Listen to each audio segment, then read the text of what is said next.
Hi, you're with Julian on the Brown Note. Welcome to 2025 and my first video on a new camera after many years of putting up with that pile of crap GoFlow.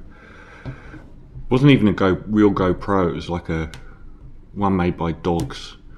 But anyway, it served me well, but this is apparently a decent one. So if it doesn't work, I'm about to waste an awful lot of time. A couple of long form things on a Sunday for the first time in ages, and this one is a gone but forgotten on an artist that I hadn't previously even paid any attention to and am now completely obsessed with, which is John Martyn, who was a British folk singer, and his original name Ian David McGeechy, born in England but grew up mainly in Scotland. And I love this part of his history, as if you've seen the movie The Departed, a big thing in that movie is Leonardo DiCaprio's character having lived on both sides of the tracks and being, using different accents when he was with his posher friends and when he was with his working class friends. And that's what John Martyn did. He adapted his accent to fit in with the English, or to fit in with both the higher social classes in Scotland and the working class people. He used to chameleon-like change. He had a pretty uninteresting early career. London Conversation put him into this mix of British folk artists, and I think there really should be a bigger recognising of how incredible these late 60s folk artists from the UK were with the music that they made in the 70s. And I'm talking not only about people like Pentangle, who were a band, but Nick Drake, his albums of the 70s, Vashti Bunyan, John Fay, another absolute titan for a couple of the albums that he did at the start of the 70s. Possibly the best of the lot. And Nick Drake's friend, one of his only friends, was John Martyn. So London Conversation was a traditional album, and this is a gone but forgotten piece, but not on an album, on basically 4 albums that I'm just going to walk through his run through the 70s. The Tumbler followed in 68, and Stormbringer was the first time that the expansion to his musical horizons actually took any sort of effect. He was using something called, I think, an echoplex on guitar, which was creating this echoing, repeating phrasing on guitars.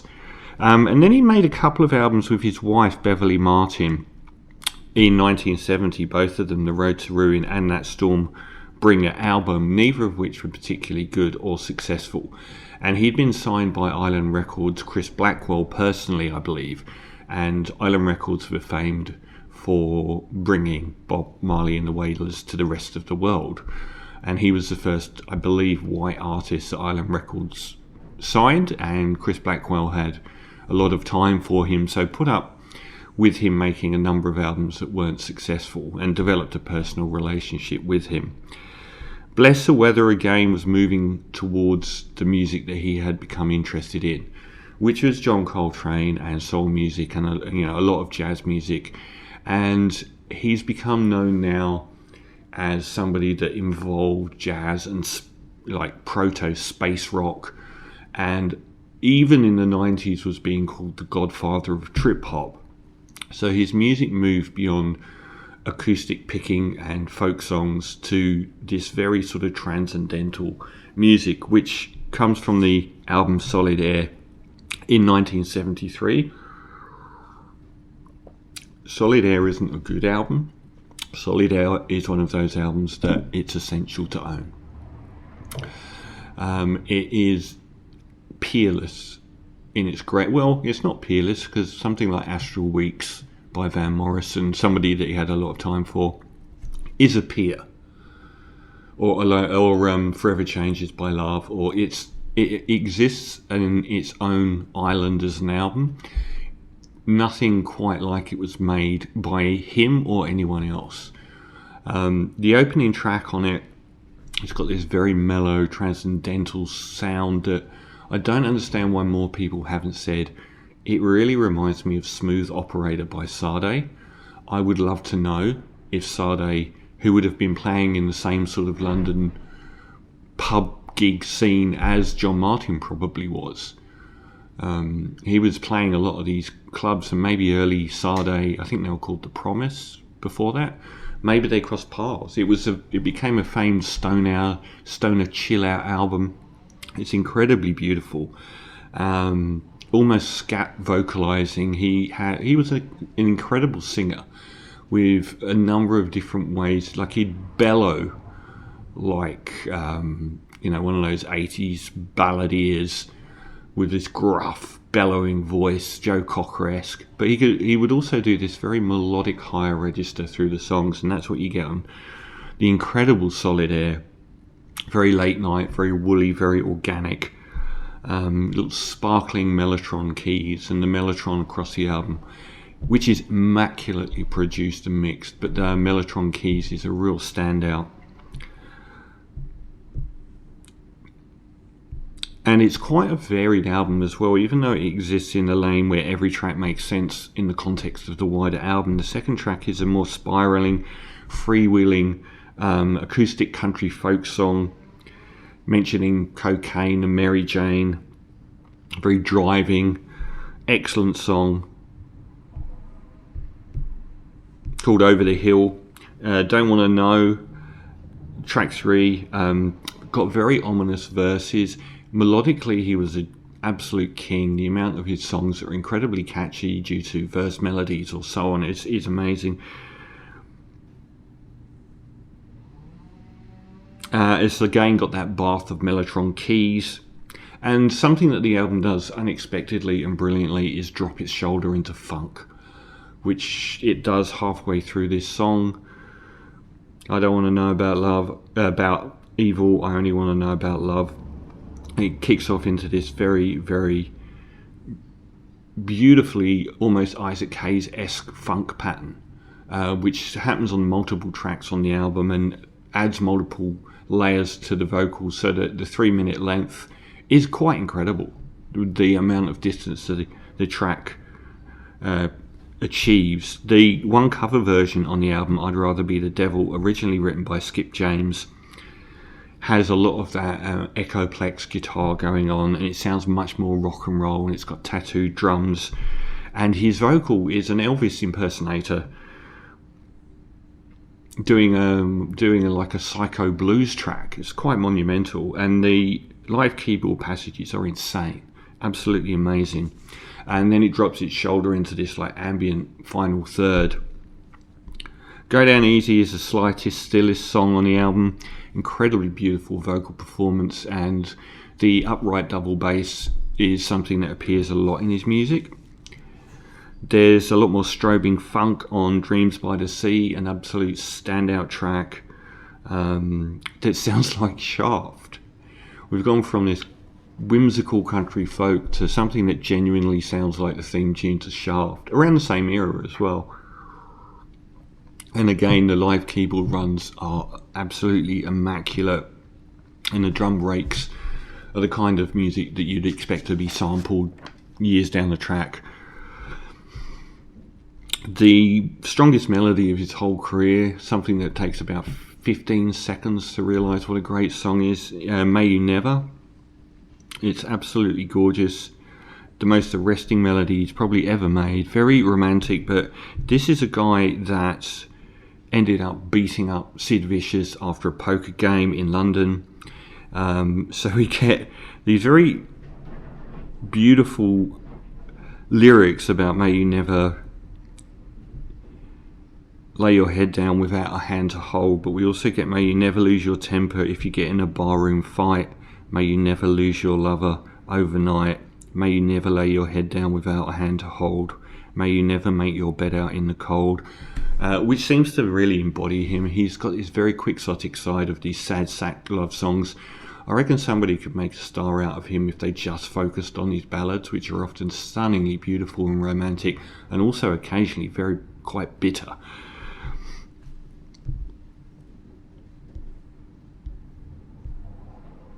The Man in the Station, another one with absolutely terrific verses, perhaps the best verses on the album. The bridges are fantastic. Another glorious funk breakdown, very sort of film noir-esque lyrics as well. And on the normal version of the album, the Easy Blues is a track that he wrote. It sounds like he might have covered it, but it's got very wild finger picking and old school blues, almost with a subterranean homesick blues rhythm to it. And then it sort of slips into this other track called Gentle Blues. They were split on the album, which is a minute-long fragment which sort of gently glides the album off. If you've got a more recent copy of the album, it's going to have a live version of I'd Rather Be the Devil, which is phenomenal to play the album out. But it's not on the original. It's a 10 out of 10 any day of the week, and it's an essential album to own. He followed that in just trying to get my years right, 1973. So Solid Air was February, and this was Inside Out came out in October and became known as his most experimental album and less successful than Solid Air with critics. It's very easy to see why. I don't believe that it is necessarily more experimental than Solid Air. I just think that the songwriting overall isn't as good. So it doesn't feel like everything's part of a whole. It feels like he's jutting off in different directions for the sake of it. The opening track is very, very good. And the cover is amazing. This cover, it looks like the cover poster to a Halloween movie. It's with this lightning storm going off inside his head. It's quite something.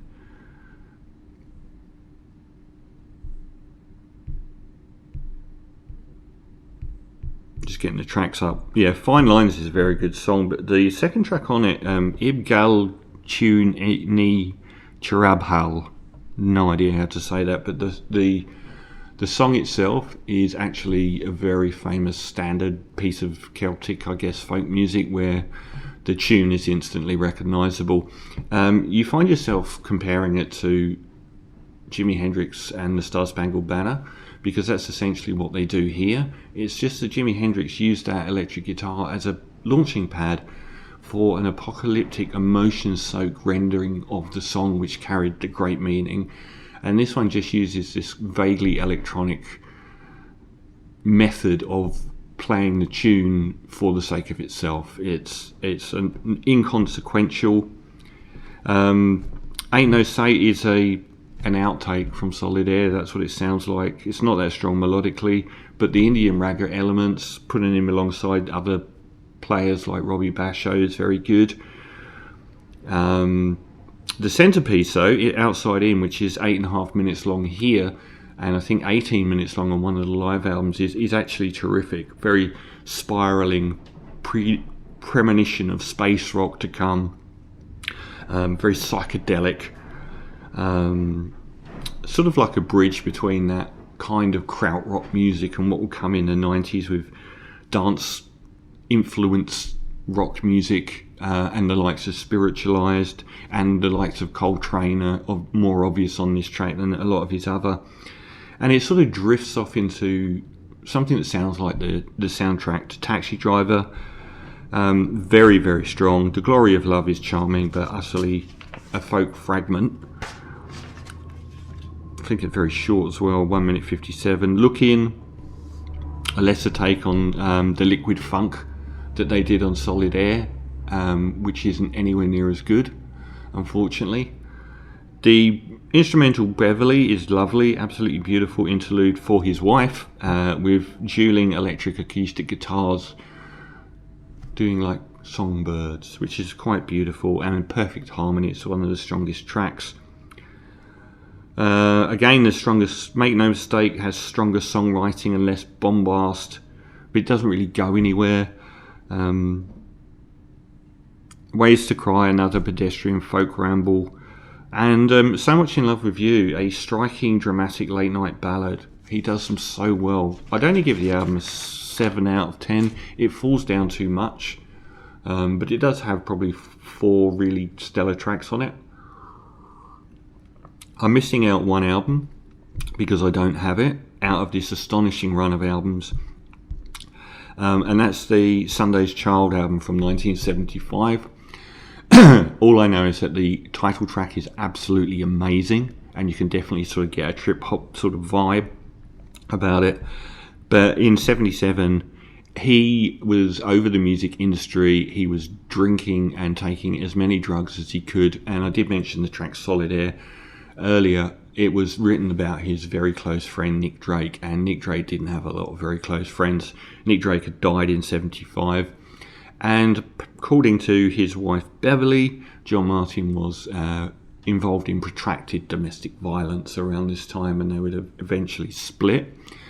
And he was drinking and barroom brawling and everything else, and he was sick of the music industry. So Chris Blackwell took him to Jamaica. He got immersed in Jamaican music, and it rekindled his spark for his second best album, One World, probably where the godfather of trip hop tag kind of originated from.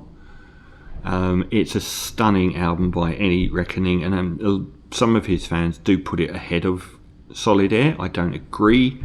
Dealer is a great electronic sort of krautrock pulse to it in the background, with great live rock drums over the top.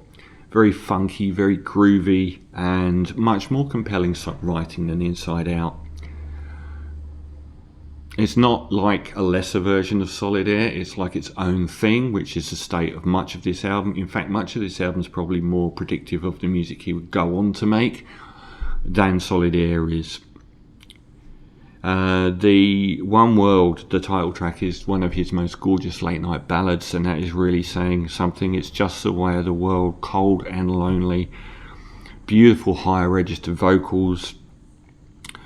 Smiling Stranger's got this really weird, unclassifiable, I guess, proto-trip hop rhythmic vibe to it.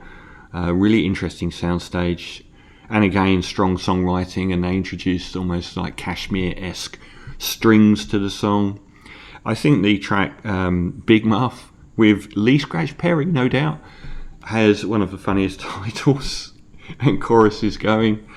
But it's also ripped off massively by Steal My Kisses From You, I feel, which is an abomination of a song. It's probably the most dumb reggae track, only with Lee Scratch Perry on. It's a bit redundant, but it's a terrific song, a melody for days.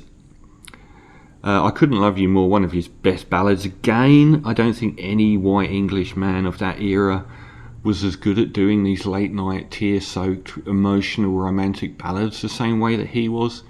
It was utterly sublime. Beautiful bridge.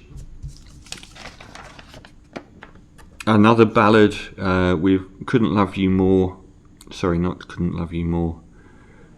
Certain Surprise. A bit Casio preset on the rhythmic palette there, which I thought was kind of good. He can lean into cheese quite effectively. There's some beautiful cascading guitar lines that run all the way through the single from the album, which was Dancing. Got this really, what they call in England, cod reggae, i.e. UB40 white reggae vibe to it, which actually works really, really well. It's an excellent pop song.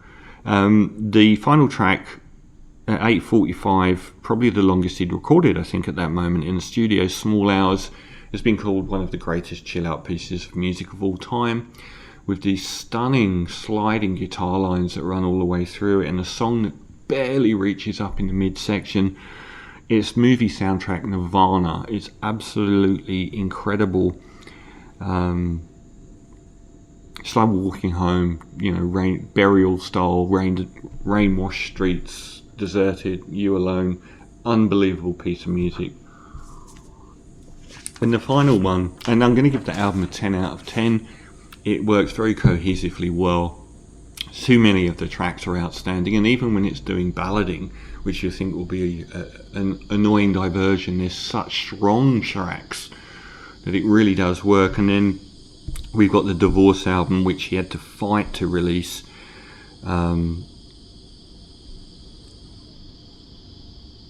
Which is the album Grace and Danger from 1980. Yeah, 1980. He finished it before, and most of the tracks are about his divorce. And in the 1980s, he made a lot of music that had exactly the same sort of production, for better or worse, as Michael Bolton records, and his voice was getting into Michael Bolton territory at that point. This is his last true classic album, and it is a classic. It's got this real proto 80s production on the opener, Some People Are Crazy, very adult oriented rock, synths, drums, very popping melodic bass lines. The songwriting and lyrics throughout the album are magnificent. Great use of space and pace on this album, where they can hit a point and kind of leave it almost in silence until the next point. It uses space and silence really, really well. Grace and Danger, the second track, has an unusually understated vocals from him, real driving 80s blues rock, off-kilter drums. The third track, Looking On, has a very melodic, I think, fretless bass on it, and the mellotron that was so moving on Solid Air is in attendance again. And the lyrics on this, some of the tracks on this album are very dark. Have I got the lyrics to this? What kind of love is this, concealed behind your kiss? What kind of love would try behind a silent cry to come stealing in with an innocent grin, to leave you staring at an empty ceiling, feeling nothing, looking on? My cynic friends maintain a low profile with a high disdain. I think I'll try once more to make friends with the wolves that live at my door, and come stealing in with their innocent grin, and leave me staring at an empty ceiling, feeling absolutely nothing. Ouch. It's a beautiful song too. I'm flicking backwards and forwards between the tracks here too. Johnny Too Bad is just sublime pop. It's almost like he wrote it for Robert Palmer, the legendary 80s Addicted to Love guy. In fact, it's like he's impersonating Robert Palmer. It's just a terrific pop song. It's absolutely superb. It's like the Clash around the area of London Calling when they started doing reggae tunes. It's got that vibe. Sweet Little Mystery, another top tier mellotron soaked, hopelessly romantic ballad. Hurt in Your Heart, another astonishingly beautiful ballad. Uses the same guitars he used on Small Hours. I wonder if he wrote this song and recorded it and then took those guitars out and extended them over 8 minutes. Seems to be the same guitars. It's got the kind of mournful bass that you get on something like Peter Gabriel's Don't Give Up.